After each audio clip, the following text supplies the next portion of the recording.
Welcome, guys, to How the Frack We Got Here, a show that takes the news and events of the week and try to make sense out of it all. I'm your host, the most Will Buchanan, and on this show, we simply are all about the facts. There are plenty of news stations out there that simply want to do anything short but inform you. Here at How the Frack We Got Here, that's all we believe in. We go up to the left, we go up to the right, we go up to the middle of independence, we go after all sides because there's more than one side of a story to everything. And you need to know it all in order to actually formulate your own opinion. And that's what we try to do here at How the Frack We Got Here. Thanks for listening, and hold on. It's going to be fun. All right, guys. Today's date, July. No, it's not July. Close, though. June 28th, 2023. And this is How the Frack We Got Here. I'm your host, the most Will Buchanan, How the Frack We Got Here. We do take the events of the week and try to make sense out of it all. Before we do get started, guys, let you know that we are a news podcast, which means that we try to find our sources from the most reputable sites and sources available. And no, we don't believe in Fox News, The Blaze, or any of the other crazy tinfoil hat InfoWars areas. We don't do none of that. At the same time, we do try to watch our language, but sometimes words do fly. At the same time, guys, there may be things that might be shown that might be too intense for younger viewers, so viewer discretion is advised. Aside from that, aside from that little snafu, there's the things I wanted to get into a little bit, especially for this one. I can't start with this one because I hate to talk about the crusty Dorito, the former failure-in-chief, but it's got to be talked about. Number one, he's trying to enter the 2024 presidential He's trying to get the Republican nomination in 2024. He still believes he can run. He still believes that he can dodge all these lawsuits. However, the big one is the one with him and his documents that he thought he could have because he thinks being president is like being king and not realizing that, no, you still have to answer to people even as the president, and that you cannot declassify sensitive material just because you say it. It doesn't work that way. Well, a lot of news cycles are about to actually present some audio evidence that really, really should be the slam dunk for Trump. And what I mean by that is he admitted the simple fact of the matter, he handled sensitive documents he wasn't supposed to have. What is expected to be a central piece of the government's case against Donald Trump. The actual audio recording of the former president talking as if he's showing a highly classified document on U.S. war plans against Iran with people not cleared to even know it exists, let alone what's in it. In a moment, only on CNN, you will hear what jurors will hear one day. The recording was made 2 summers ago, July 2021, at the former president's club in Bedminster, New Jersey. You will clearly hear the former president as he is speaking to several people. According to the special counsel's indictment, they include a writer working on Mark Meadows' memoir, the publisher, and 2 of Trump's staff members. The president was aware he was being recorded. This is the first time it is being played publicly. These are bad, sick people. That was your coup, against you. It started right at the beginning. When Millie's talking about, you were going to try to do a coup. No, they were trying to do that before you even were sworn in. That's right. Trying to overthrow your election. Well, with Millie, let me see that. I'll show you an example. He said that I wanted to attack Iran. Isn't it amazing? I have a big pile of papers. This thing just came up. Look. This was him. They presented me this. This is off the record, but they presented me this. This was him. This was the Defense Department and him. Wow. We looked at some. This was him. This wasn't done by me. This was him. All sorts of stuff. Pages long. Look. Wait a minute. Let's see here. Look at that. Yeah. I just found, isn't that amazing? This totally wins my case, Mm-hmm. Except it is like highly confidential, secret. This is secret information. But look at this. You attack, and Hillary would print that out all the time. she'd send it to Anthony Weiner, the pervert. By the way, isn't that incredible? Yeah. I was just saying because we were talking about it, and he said he wanted to attack Iran and what. These are the papers. This was done by the military, given to me. I think we can probably, right? I don't know. We'll have to see. Yeah, we'll have to Try to declassified. figure out See, as president, I could have declassified Yeah. it. Now I can't, but this is Yeah, classified. now we have a problem. Isn't that interesting? Yeah. It's so cool. I mean, it's so, we here and I have, and you probably almost didn't believe me, but now you believe me. No, I believe It's you. incredible, right? No, Hey, bring some Cokes in, please. I mean, you can't make that up. You can't. Trump on tape admitting he has sensitive documents. Anybody else, that would have been a slam dunk.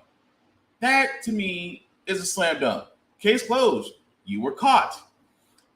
But it's amazing because again, it's Trump, and I cannot for the life of me, I mean this ever so succinctly, for what does this man have, or what dirt does he have, that every I must be dotted, every T must be crossed. We must be above board with Trump. Why? He is a con man who successfully conned his way over idiots to vote for him to put him in the White House. Why do we have to go through so much scrutiny? And even more so, that he is now caught on audio with sensitive documents he's not supposed to have. Even more so, his response to the recorded audio being released, it should be concerning. It really should be. He's Rachel Scott, who traveled with the former president today as he headed back from a campaign stop in New Hampshire. Rachel, what is the former president saying about this tape and what it means for his case? Well, Lindsay, I was one of two reporters that traveled with former President Donald Trump to New Hampshire. We just landed a short time ago.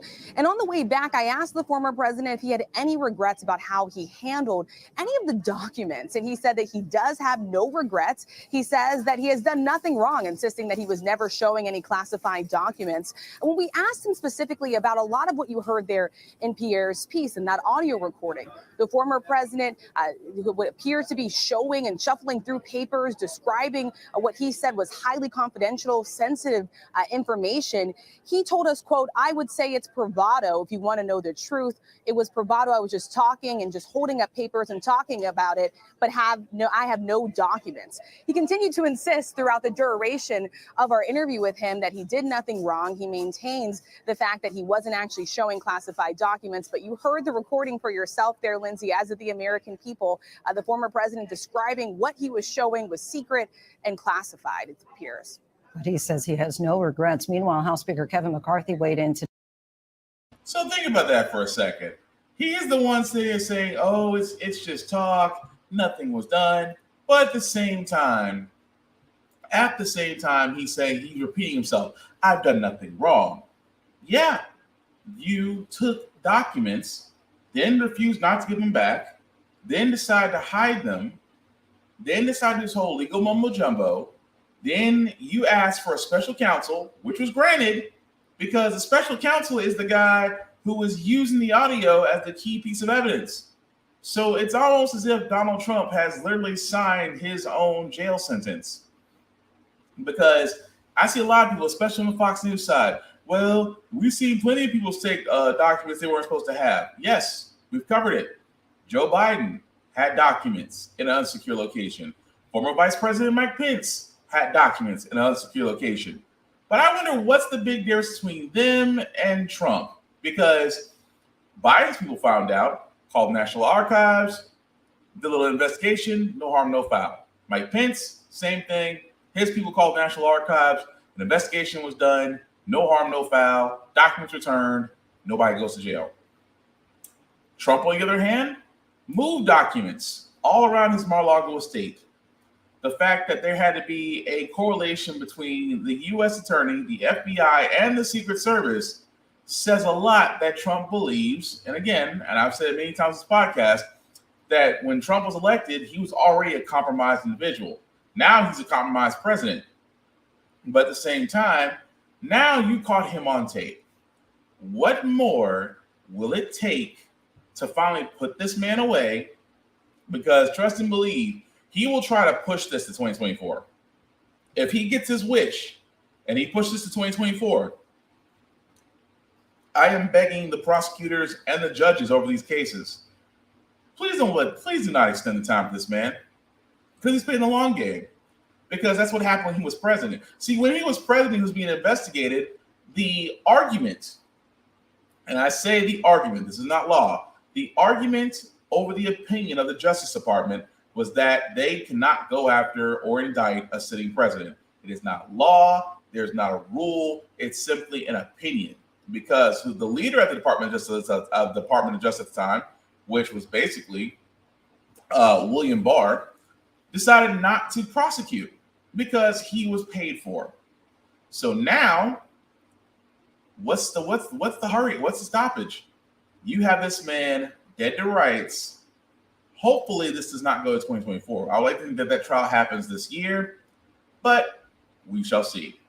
But you've probably heard this story, right? Reaganomics. For all those who don't know, or not fans of history like I am, Reaganomics was, of course, Ronald Reagan and the Republican Party pushing the BS economics, where if you give the biggest breaks and you get the most and you get the biggest tax breaks and incentives to the top 1% of this country, that it will trickle down to the middle and lower classes.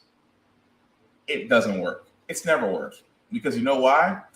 Because think of it like this way. I use this greatest example. Here's why Reaganomics doesn't work. Think of the biggest wine glass you could ever think of, right? We all know wine or seen wine or drunk wine. We've seen it.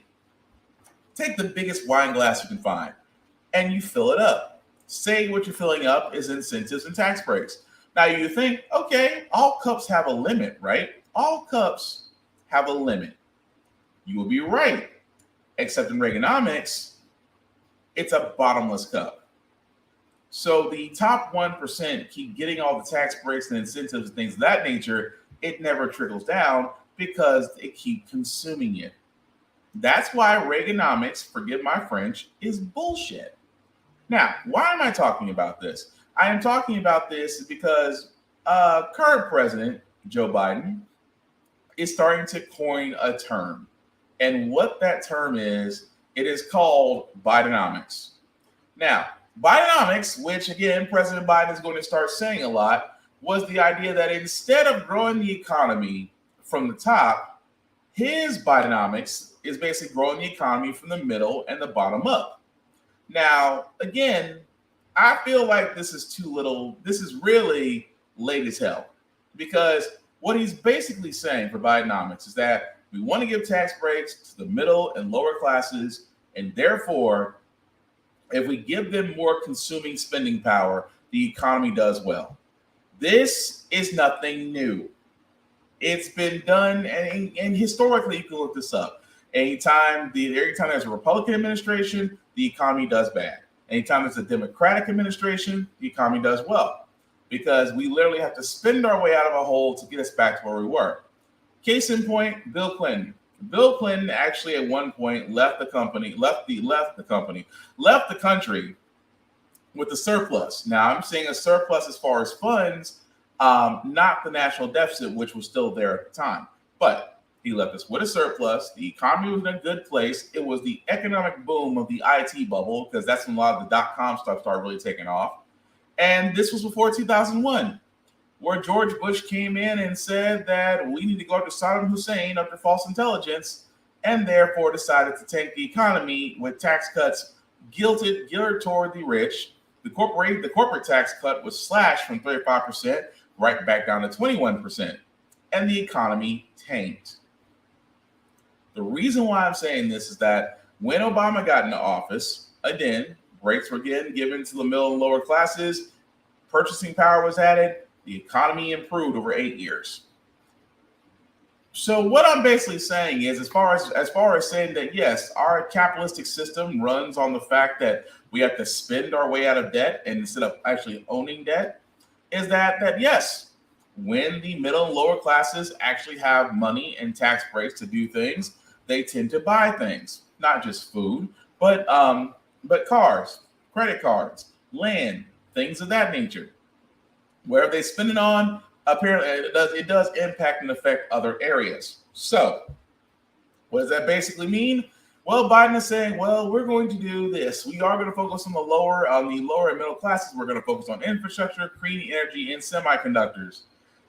I know we've heard the song and dance before, because anytime I hear infrastructure, I'm thinking about, like I said, I live in Tennessee. The roads in Tennessee are effing terrible. Potholes, bridges that need to be redone, just massive, woeful neglect that really needs to be addressed. That's how it should. I mean, it really should be taken care of. So I'm thinking of infrastructure. I'm also thinking of the fact that our water systems, our way that we handle natural gas, our way that we actually handle our internet infrastructure, all of that needs a massive overhaul. But again, this is where that golden opportunity for infrastructure comes in, actually creates jobs. Same time, clean energy. Oh, we could argue clean energy, because clean energy will always be a problem as long as you have those of coal and fracking and oil will always be against it. We do need to turn the corner on that, which I agree with Biden on that we do need to start moving toward clean energy, really start trying to make these electric cars more affordable. We need to start actually emphasizing the fact that we just need to get off the dinosaur juice. I have nothing against all that. But the thing that kills me is that it's almost as if when Biden had, and I say this all the time, when Biden had a slim majority, he did start with a progressive agenda. He did. He wanted to raise the minimum wage. He wanted to he didn't say it. He didn't say the words. He wanted to look at eliminating student loan debt. Some of it. He didn't say all of it. But he said he wanted to look around ways to eliminate it. So beyond that, and trying to get paternity leave pay put in and things of that nature, it was a very open, progressive agenda that he first started out with. And people were scared because they didn't understand it. Because anytime you hear progression, they think socialism. And again, socialism isn't bad, considering the fact that a lot of our programs are socialist programs. Without them, a lot of people on Medicare right now would be in very dire straits. That's just one example. The point I'm making is just that Biden going into his presidential campaign run has to tout something new. You can't keep saying we need to work on infrastructure and education and clean energy and things of that nature. I understand that you're just giving a grand overture, but at the same time, I'm expecting a lot more than just you coining a term, but really all you're basically doing is what should have been done since Jump Street. Giving money to the lower classes runs the economy because our economy runs on debt. It does. Correct me if I'm wrong, our economy runs on debt. And the thing about it is the economy hates you when you're out of debt, but the economy loves you when you're in debt. Tell me I'm wrong. But moving right along, guys, I wanted to cover the story that, again, when it comes to law enforcement and people of color, we really should not be surprised because, again, every time I see law enforcement ask, why can't we get more operation? Why can we get more cooperation from people of color? Well, here's one reason. The FBI Jackson Field Office, along with the Department of Justice, has opened a civil rights investigation into a Rankin County officer-involved shooting that left one man shot in the mouth. FBI already investigating the January 24th shooting at a Braxton home. The sheriff says deputies were there for drug enforcement activities. Attorney Malik Shabazz is representing the family of Michael Jenkins. They act as if my son was not even human. This is how they treated my son. After shooting him on his knees, putting a bullet in his mouth. According to Shabazz, a deputy put a handgun point blank into Jenkins' mouth. And the trigger was pulled, intending to kill him. And it's only by God's grace that he stands here today because the bullet escaped on the right side of his neck. The attorney says deputies claim Jenkins was shot after he pointed a gun at the officers. Jenkins' family now calling for the release of the deputy's body cam video. And if they are accurate in saying that Michael Jenkins pointed a gun at the deputies and that's what caused them to shoot, then they would have that body cam footage out here right away. Sheriff Brian Bailey said in a statement, rest assured if any deputy or suspect involved in this incident is found to have broken the law, he will be held accountable in accordance with the law. We were beaten, we were, handcuffed. was traumatizing, man. It was a lot of hell, something I never thought I would go through. Eddie Price was also arrested and charged with disorderly conduct and possession of paraphernalia. Shabazz accusing the deputies of torturing the man and using the N-word. While handcuffed, tasered, over and over again, these two men while in handcuffs. Racial slurs were used by these 6 officers, calling them at different points. Now, crazy, right?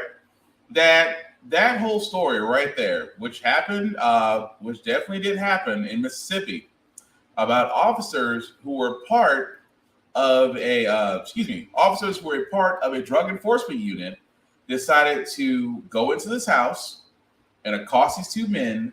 One of the men literally getting a gun forced in their mouth and fired and somehow survived. While now it is unclear why they decided to go after them. And that's the thing I always want to point out, because with that story, because you heard the sheriff sit there and say, well, if something is found fault, we'll look into it. Well, I'm glad they said that, because the same story, multiple deputies fired. This was updated as of today, that the same story we just got to talking about, guys, that the Rankin County Sheriff's Office with Mississippi fired multiple deputies after 2 black men filed a federal civil rights lawsuit alleging 6 white deputies entered their private residence illegally and tortured them for nearly 2 hours. So, I think what the lawyer said may have some merit to it. But the simple fact of the matter is, and he's kind of got a point, I've said it many times on my show, on this podcast as well. See, the thing about body cam footage, I do expect that, officers should not have access to it at all. I think that the moment when they go on shift, that it turns on and that they cannot adjust it. If they do adjust it, anything that they're a part of becomes null and void. That's what I truly do believe. That the way we handle body cam footage in America should be simply this: they have the law enforcement has no control over it. They don't. The only group that does have control over it should be their Department of Internal Affairs. Their Department of Internal Affairs is the only ones that have access to it. Cops cannot touch it. If they destroy a body camera, or if they alter it, or if it just happens to go off anyway outside of a technical malfunction, then that should be the rule. Anything that they're a part of becomes inadmissible. And if you do that, imagine how many times now the officers have to be on their P's and Q's, actually do their job.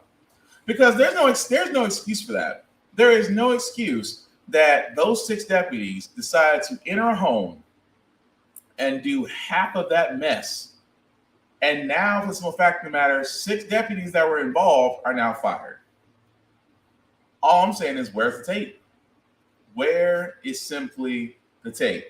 Because if that tape comes out, then honestly, those 6 officers, along with everyone else, definitely should have cases put up on them. Should be stripped of being cops and being law enforcement, absolutely. But again, it just goes to show you that whenever it comes to officers, we want to hold them accountable. We do. And again, I'm not the whole back to blue lives matter bullshit. I'm not talking about that. If you want to be a cop, cool, be a cop. But be a cop to serve and protect everyone.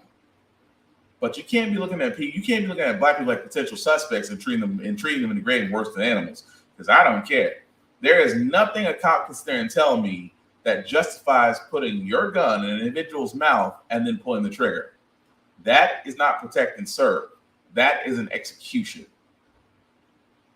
But again, we'll follow that story as it comes along, because 6 officers are fired. I wonder who's next. But speaking of people that, this next one, it irks me because I'm trying to figure out how. I really am. Because we covered this story a few weeks back about a neighbor, this neighbor who shot through the door at a mother whose child was right beside her and killed the mother. I sat there and said, we announced her name because her name and photo need to be out there. We announced how she was quietly brought in. She had more security around her than anybody else. We announced all this, right? the DA has just announced that, and I wish I could make this up, he is not pursuing second-degree murder charges. It's been nearly a month since an Ocala mother was shot and killed by her neighbor. Now, Marion County State Attorney William Glasson has decided how his office will move forward with their case against Susan Lorenz. The 58-year-old will face 1 count of manslaughter with a firearm and 1 count of assault for the death of A.J. Owens. Investigators say Lorenz shot and killed Owens through a door in early June. One of Owens' 4 children was there when it happened. The mother tried confronting the neighbor for allegedly throwing a skate at her child. Lorenz was arrested on charges of manslaughter with a firearm, culpable negligence, battery, and 2 counts of assault. But Owens' family, attorneys, and Ocala groups have pushed to upgrade the manslaughter charge to murder. In a letter on Monday, the state attorney said there just wasn't enough evidence to file murder. He said in part, "The state must prove beyond reasonable doubt that the existence of a depraved mind toward the victim at the time of the killing. Depraved mind requires evidence of hatred, spite, ill will, or evil intent." He says after the arrest, Owen's son testified that the skate thrown by the neighbor did not hit him, which would have been necessary for a battery charge. He also says another child testified he was not in fear, which is why the 2nd count of assault was left out. Misdemeanor culpable negligence was not filed because the state attorney said in part, there is no evidence to establish that Lorenz knew the child was with Owens when she shot her. Emotions have been running high since Owens' death. The state attorney has been aware of them and says the goal is to seek justice. But he adds in part, "My obligation is to follow the law. I did so in this case, and while some may not agree with the decision, I can assure you it was thoughtful and made without consideration of any factors other than the specific facts of this terrible crime." Yeah, I'm calling bullshit on that. Because, of course, that's the man right there, William Gladson, who's the state attorney who was pressing charges, is sitting there saying, well, some may not agree with that decision. I think all of us don't agree with that decision. Keep in mind with the story, guys, the story was that woman decided to allegedly throw a skate at a child. The child went to go with the mother. The mother went to knock on the door to go confront the woman about what happened with her child. The woman with firearm shot through the door. Unfortunately, shot through the door, killing the mother, fatally wounding the mother. Now, here's the thing. A state attorney, now you are an individual. You cannot see who's on the other side of that door. The door knocks. Instead of you answering like a normal person, you decide to shoot at the door. And you kill someone. How is that not second-degree murder? Because to me, it's like this. Second-degree murder, I had to look this up, is intentional killing without premeditation. That's what it is. Second-degree murder is basically intentional killings without premeditation, which means that, again, you didn't think about it, you just wanted to do it. There was no planning involved. You just sat there and said, I'm just going to shoot my door. Not realizing that, again, you couldn't see who was on the other side of it. She could have hit the mother, she could have hit the child, she could have hit both. But she hit the mother. Keep in mind, we also sat there and showed this podcast that neighbors have had multiple complaints against said neighbor, Susan Lorenz, who is currently in custody of the state right now. Multiple calls made about this woman. So there is a history of it. And again, if you put that in front of a jury, because we've learned that with Daniel Cameron, who again was the DA over Breonna Taylor, who decided not to press charges against those cops. And the reason being is because he didn't want the conviction. Say what you want about attorneys, say what you want about prosecutors and state attorneys. If they want a conviction, all they need is the evidence and the right jury to convict. And I'm sorry, that's BS. It is. Could it be the fact she's a white woman? Yeah. America has a white woman problem. I've always said that. America has always had a white woman victim problem. If the white woman's in distress, she must be saved. If the white woman's a killer, she must be saved. If the white woman is a destroyer, she must be saved. But if the white woman's a victim, do everything we can to protect her. America has a white woman problem. Because, again, how else do you explain how in the world such a clear-cut case of second-degree murder won't even get approached because the state attorney believes that there's not enough evidence. All I can sit there and say is, if we spent the block on that in reverse positions and a black woman shot through the door, killing a white woman in the same situation, will we really be arguing whether or not second-degree murders will be charged? Or we would already fast forward to the sentencing? I'm just calling it like I see it. America has a white woman problem. But speaking of problems, the Marine veteran that decided to choke out somebody because, well, out of fear for his life and people on the subway trains, just pleaded not guilty as his court case moves on. Veteran accused in the chokehold death of a homeless man on a New York City subway is now free on bail after being arraigned in court.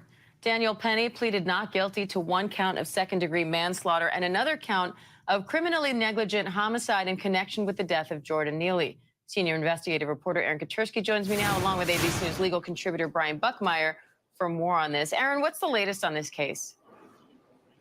Daniel Penny walked into a courtroom on the 13th floor of this building, Diane. He came in wearing a dark navy suit, white shirt, red tie, walking ramrod straight, as you might expect of a Marine veteran, took his place at the defense table and promptly entered a not guilty plea to 2 criminal counts, second-degree manslaughter and a lesser count of criminally negligent homicide, both of those returned by a grand jury a couple of weeks ago in an indictment. There were no other statements that Penny made in court. He's released on a $100,000 bond, and there are a few conditions, same as before after his initial arrest. But in court documents, the Penny's made some statements to police indicating that he felt Jordan Neely was a threat, came onto the train, the F train in Manhattan, and started throwing things. Penny is quoted telling police officers, that's when Penny decided to act, he says, on behalf of fellow passengers, put him in a chokehold that ultimately led to his death. And prosecutors made mention, Diane, that it's the duration of the chokehold that appears to have led to these criminal charges. Even after Penny stopped moving, prosecutors said in a court filing accompanying the indictment, Penny continued that chokehold until it was too late. Now, Brian, Penny's attorneys say they're confident that he acted within the confines of the law. How do you think they're going to go about proving that in court? Self-defense. I think that's the easiest and strongest argument that they have. Self-defense also affords the ability to protect a third party or someone else. So we've heard a number of Penny statements saying that Jordan Neely seemed to be aggressive towards the other patrons on the subway. And so he'll be able to claim that he's protecting them as well as himself. But the question of whether or not his actions were excessive is just going to be a difficult climb. Now, a lot of this incident was caught on video. That's going to be a key piece of evidence in this case.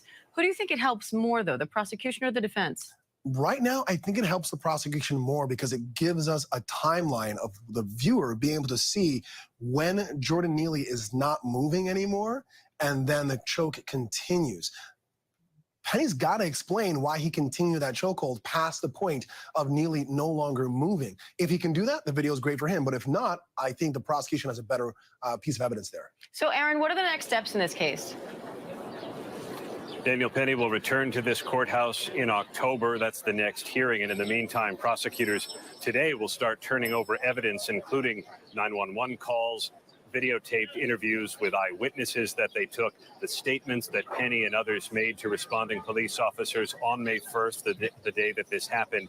And here outside court, the defense attorney said they would be plotting their defense by appealing to subway riders. One of the defense attorneys said there's not a subway rider in Manhattan who hasn't experienced feeling threatened by someone who enters the train, and they're counting on that person to get onto the jury and find some reasonable doubt when it comes to these charges. So, yeah, when it comes down to it, they're basically banking on the fact that Daniel Penny, the man that actually killed Jordan Neely, they're depending on sympathy. They are. They are depending on sympathy to literally see one of two things.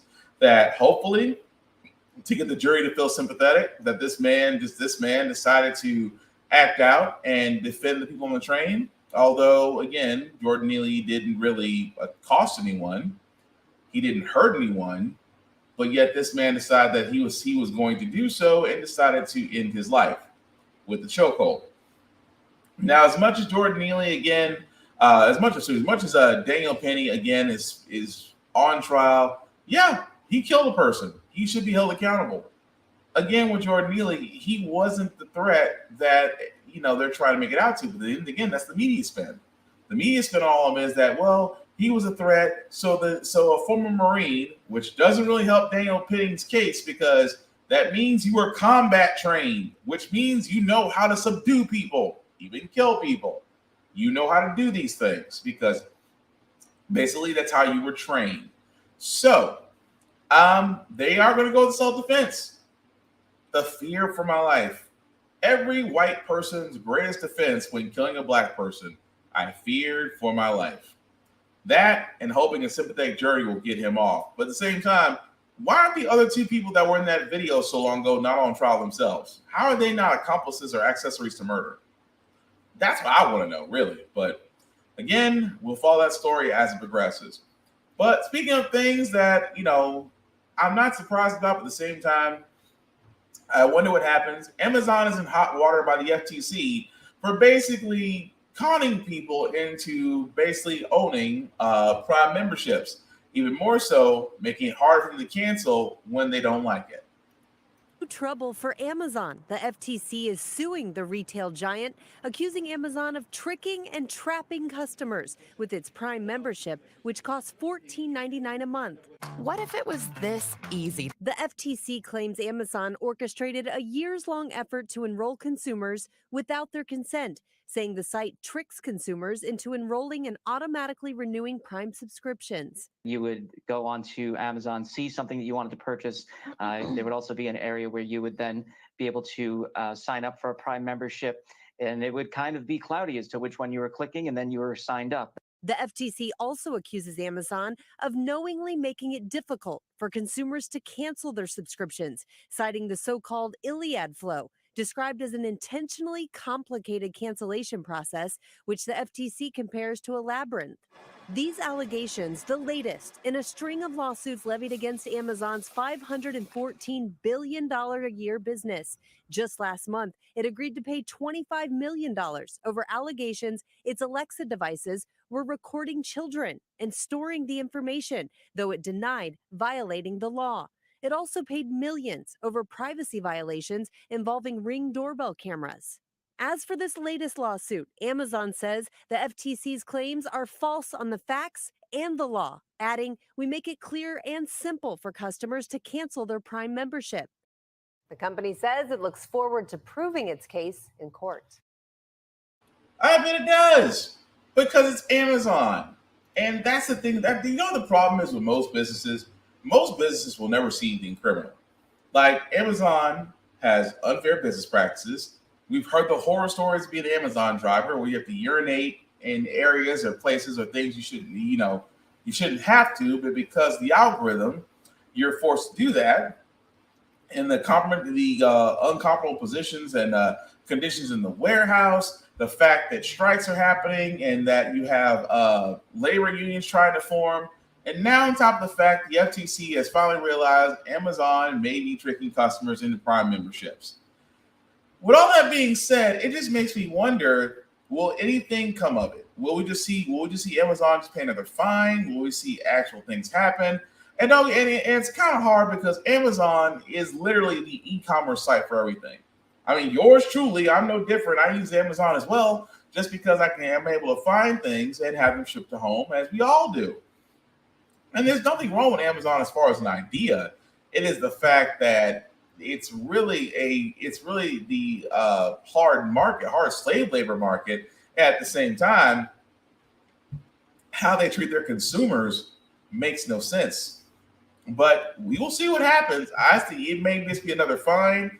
I don't see executives really owning it because, in other countries, if Amazon did, let's be honest, if Amazon did the same thing in Switzerland or in Finland, the same thing they're doing here, executives be in jail.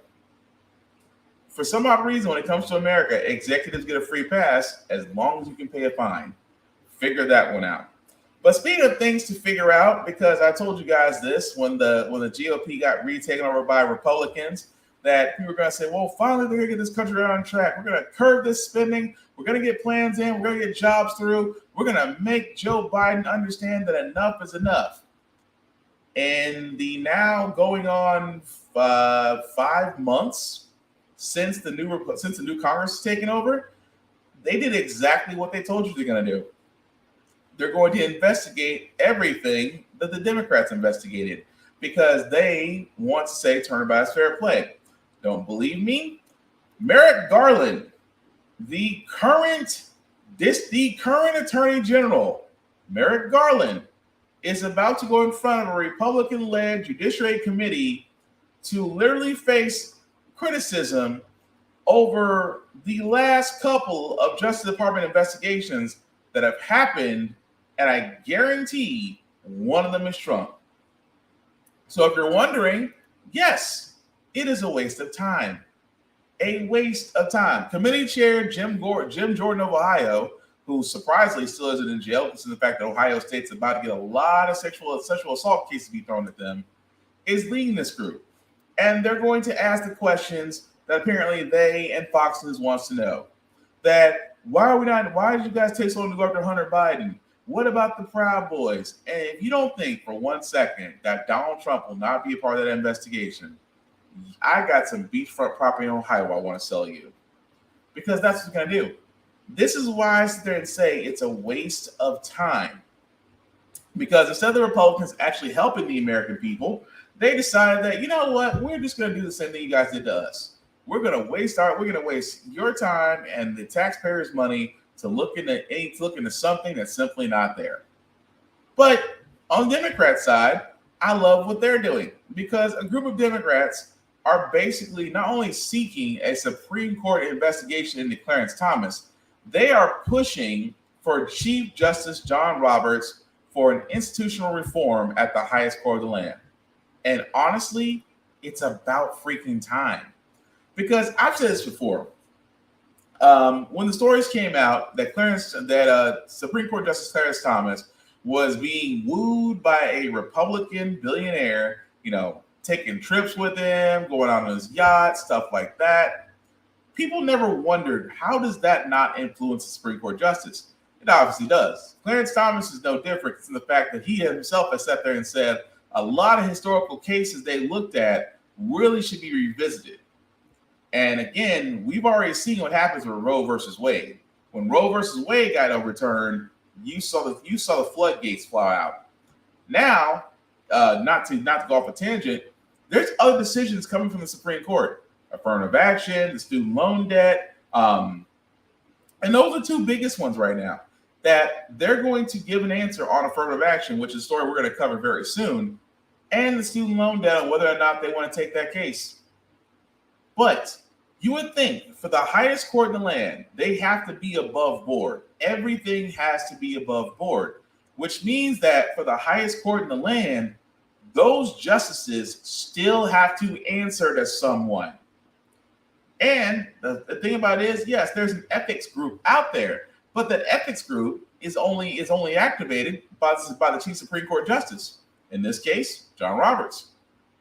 And I've said it before and I'll say it again. I do not understand why there is not an ethics board that is over the Supreme Court. That way, there's some checks and balances. Because if you're on the highest court in the land, and any decision you make will affect millions of Americans, you need to answer to someone. Not just simply say, well, he's just a friend. No, Supreme Court Justice Clarence Thomas, you're bought and paid for. We already know that. We knew that for a very long time. But that's why I wanted to point that out. The big difference between Republicans investigating something that has no merit, at the same time a group of Democrats are going, we need to be able to hold the Supreme Court accountable to keep its reputation for being the highest court in the land and not being a compromised court. Can't knock it. But what I was going to say, boys, go into affirmative action. Go ahead and talk about affirmative action. The simple fact of the matter is, it is one of the decisions the Supreme Court is coming out with very soon. And if you don't think it affects you, watch this. For many elite schools, the writing from the nation's high court is on the wall. How worried are you? I'm extremely worried. Danielle Hawley is the incoming president of Mount Holyoke College in Western Massachusetts. But this peaceful campus belies an anxious reality. As soon as tomorrow, the Supreme Court will answer the most anticipated question this term. Can colleges and universities look at race in admissions decisions? Everyone is talking about this case all the time. People from departments that are not in the law school are asking me, what day will we hear? For decades, the court recognized the educational benefits of a diverse student body and said schools can look at someone's race as one plus factor among many. But the court's current conservative majority may ban it nationwide this time. What will that do to a place like Mount Holyoke? It will send a very strong message to Black students and to Latina students that they are not welcome. Not so, say the lawyers who sued Harvard over its admissions plan. Long treated by the court as the gold standard, it's now accused of being obsessed with race, and along with the University of North Carolina, of discriminating against Asian students, which the schools deny but was emphasized during oral arguments. Asians should be getting into Harvard more than whites, but they don't because Harvard gives them significantly lower personal ratings. Harvard ranks Asians less likable, confident, and kind. If the court agrees using race violates the law, schools may still look at an applicant's finances, zip code, or even consider essays about overcoming adversity, so-called race-neutral alternatives. Universities just cannot consider race itself. Colleges tell NBC News they are prepared to adapt if required, expanding financial aid, scrapping SAT scores, or getting rid of legacy admissions, all potentially on the table. But Hawley says ignoring race would produce a devastating result. We've seen a track record of them not working. She points to California, one of 9 states that outlawed affirmative action more than 20 years ago, causing a 50% drop-off in minority admissions, numbers that have never bounced back, as seen by UC Berkeley. I have struggled to really move the Black number here at Berkeley. And that, again, that's not from a lack of trying. Femi Ogundele, Berkeley's Dean of Undergrad Admissions, says affirmative action was never perfect, just a Band-Aid. The fact that there are high schools in this country that have manicured lawns and golf courses, and there are high schools in this country that have bars on the windows and metal detectors in the hallways, and yet we are asking both of those students to show up in our application process the same, doesn't make any sense. For now, schools are bracing for the dawn of a new era, making the task of equalizing the playing field not impossible, but significantly harder. Laura Jarrett, NBC. Yeah, you should be concerned. That, again, I know for a lot of people are saying, well, this really started because Asian Americans are suing Harvard because they're saying they were racially discriminated. Okay, I get that. But here's the problem. If affirmative action is thrown out, it doesn't affect just schools. See, this is the thing a lot of people don't understand. If affirmative action is thrown out, it doesn't affect just schools or university. It affects jobs too. Because a lot of people don't understand this. Affirmative action is still being held accountable among many employments. But imagine if affirmative action was thrown out. Yes, it would make it harder. But then again, it would make it harder for people of color to get jobs or to be hired or to be considered. It would. Because we've seen what happens when affirmative action wasn't put in place. At least when it was put in place, it was not a perfect solution. I will completely agree with the professor. It wasn't a perfect solution because we were still dealing with racism. We still are dealing with racism. But imagine if affirmative action was struck down tomorrow by the Supreme Court. All bets are off. And then what? To me, it's no different than Ron DeSantis when he suggests that bill about removing immigrants from his state. If they were illegal, if a business caught him, it's $10,000 fine. A lot of those people in those areas cried foul on what DeSantis did. But at the same time, look at the number of them that voted DeSantis in. Kind of hard to feel bad for you when a good number of your people did vote that man in. But at the same time, with affirmative action, it will make things worse if it's struck down. And I don't know about you, but landmark decisions that Supreme Court justices have made in the past don't seem to have a good track record with this currently heavily conservative leaning Supreme Court we have now. Because in my eyes, Clarence Thomas is just salivating over the next landmark case he can destroy and try to make logistical sense out of it. while sitting on his Republican billionaire's yacht. We all should be concerned. Speaking of concern, guys, the last one I got before we get to our feel good segment, again, with law enforcement in the U.S., it makes me wonder, and I say this all the time, do we need police reform? And if you watch this video, hopefully you'll agree with me that yes, police reform is definitely needed because a situation like this should never happen. It was just after midnight. Lady, get over here. San Antonio police were responding to a vandalism call. 46-year-old Melissa Perez was suspected of cutting wires to a fire alarm system at an apartment complex. Get over here. When officers tried to talk to her, police say she locked herself inside her apartment. As the officer removes the screen to Perez's open window, she throws a glass candle at the officer, according to police. You're gonna get shot! Shoot me! You're After waiting for backup, 2 officers jump onto her patio. Police say she swung a hammer, shattering a window while still inside her apartment. This is what happened next. Paramedics pronounce Perez dead at the scene. She leaves behind 4 children. It appeared that Miss Perez was having a mental health crisis. Perez's daughter says she had schizophrenia. I wish they would have told her, like, she wasn't alone. We're here to help you. In the video, she's just terrified. You can tell, like, she's going through something. Sergeant Alfred Flores and officers Eleazar Alejandro and Nathaniel Villalobos were suspended without pay and later arrested on murder charges. According to court documents, they have since been released on bond. The shooting officer's actions were not consistent with SAPD's policy and training. Tonight, the officers aren't commenting. The police union, however, says the chief followed all necessary protocols. The officers are expected to be back in court in July. So what's crazy about that is you would think that with law enforcement, you are going to run into those special needs, mental health, things of that nature. My better question is, why aren't officers trained for that? We could teach them. Well, you know what the thing about it is? I've said before and I'll say it again here, especially in Tennessee, and I've yet to be called wrong on this.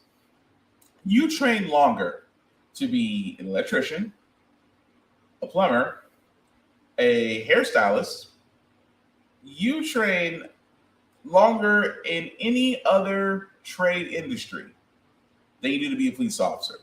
Do you know the current training for a police officer in Tennessee right now? Less than 6 months in the academy. Less than 6 months, and you're out there to protect and serve. We do need to change how policing is done in America. And how do we do that? Simple.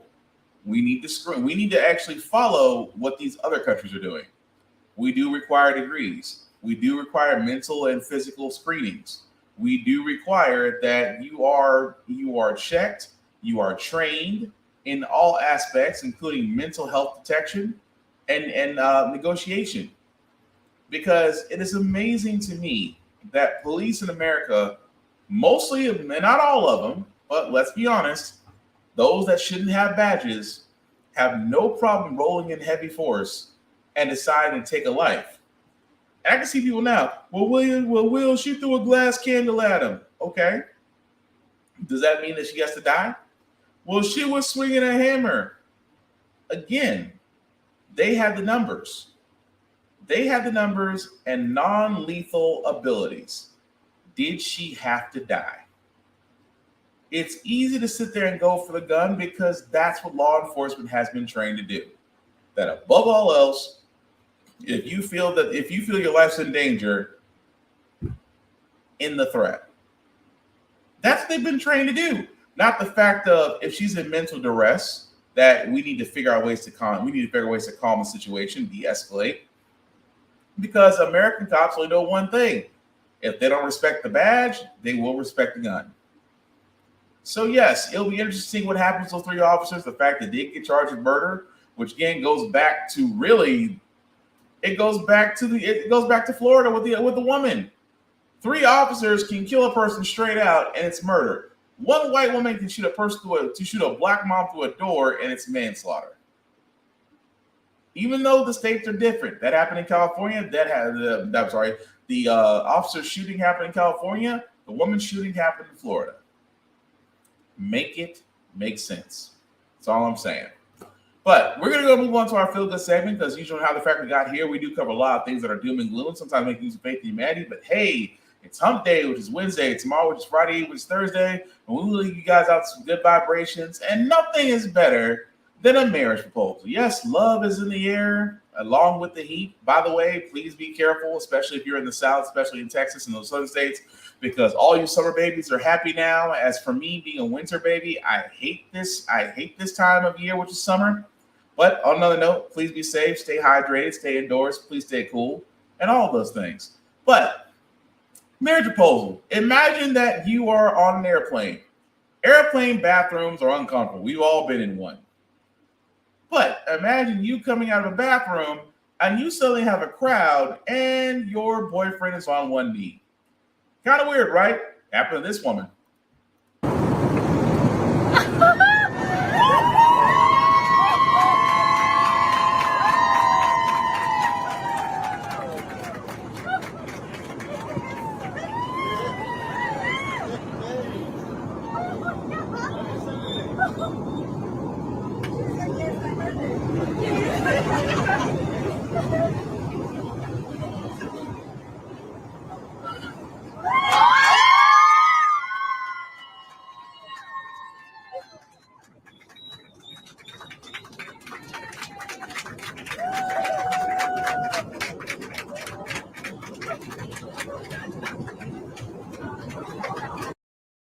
Well, I'm glad she said yes. We are backstage. I'm glad she said yes. That would have been awkward.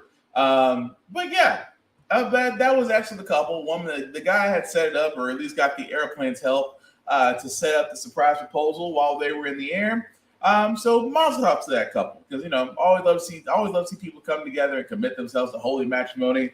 It's always a good thing to see what the woman says, but was I the only one that said, bruh, are you gonna use words? Like, I didn't hear her name, and maybe it's just me. I'm not trying to be that guy.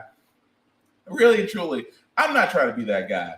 But when you usually hear proposals, it's like, you say the woman's name, you say something, say something from the heart, you're already down on one knee, you present the ring, will you marry me? Yeah, the whole crying, ugly cry, yes, and yay, we're engaged.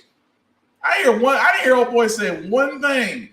He was, you know what he was? He was like the extra in a Jodeci song, just nothing. You just want the ring speak for itself. That must have been a hell of a rock. But anyway, I am not gonna knock a feel good segment moment because that was it was beautiful. Let's leave it at that. But anyway, that's going to do it for this podcast, guys. And thank you all for watching, for liking, for letting people know this is up and running. I certainly appreciate that. Always like, share, subscribe. Like, share, and subscribe. Let people know. Let me know what you think. I still want to keep the conversation going on everything we talked about. Some shameless plugging before I do get out of here, guys. Shout out to my boy Vaughn at Big BZA Dot, who has supplied me with new intros for the show. I cannot wait to implement them as soon as I have time. But if you're interested in beats, if you're interested in free beats at his YouTube channel, definitely check him out, Big BZA Dot, on all social media. As for myself, guys, you can find me BlackFox447 on all socials. I usually do reviews and everything that I everything that I read. Yeah, because it would be weird about writing and doing reviews on stuff that I write. That would be kind of awkward. But I do reviews on everything that I read, that I play, that I watch. Also, at the same time, guys, the link at the bottom immediately, that's just a wee bit bigger for you guys to see. If you copy and paste that link into your browser, we'll take you to my link tree. That is the YouTube and Facebook groups for all of my podcasts. How the Fact Got Here, Get Bit, and of course, Offense Podcast. All my podcasts can be found wherever podcasts can be downloaded, seen, or heard. So definitely check that out. Like I said before, guys, it is freaking hot, okay? Especially here in Texas in the South. Summer is going to rear its ugly head, and it's only going to be just as hot as it was last year. I miss winter already. That being said, guys, please drink water, plenty of water. Stay hydrated. Stay in very covered areas if need be. Limit your time out in the exposure, because right now the sun is like Super Mario Brothers 3. It is trying to kill us. Again, be careful. Aside from that, guys, we need to be more about helping each other out. Again, it takes zero energy to promote someone, whether they're trying to promote a business, a movement, anything different, just try and do something different in their lives. Support them the way you would support Beyonce if Beyonce knew you existed. That simple. That also being said, guys, as we wrap this up, I do want to let you, again, I thank you all for commenting. I thank you all for listening. Like I said before, this is definitely a pleasure of mine to do, and we'll keep on doing it. But I do want to keep the conversation going. But remember, it's a conversation of open, healthy debates. We're not trying to take shots at each other. We are simply trying to do a passage of ideas. And you know what? It's completely okay to agree to disagree, because we're not going to agree on everything, but we should agree on something. That being said, guys, how the Frack got here is simply this. We are not trying to reinvent the wheel. We are simply giving you all the information allow you to make up your own mind, but we do provide a lot of perspective that goes along with it. We do a lot better as society once we're informed. We're progressive. We move forward. We try to right the wrongs of our past by making decisions now that we should have done back then, like electing our first Black woman to the Supreme Court, electing our first Black woman Federal Board of Governors, electing our first Black woman as the National Cybersecurity Director, and electing not one, but two 4-star military generals who are also Black. All great things. When we don't learn from history, we are doomed to repeat it. That's what we keep asking ourselves. Why does everything go up at our paycheck? Why are we electing different politicians but still the same old gang in Congress? And most importantly, how the Frack we got here. Thank you all for watching, guys. Take care of yourselves and each other, and we will all get through this. Peace!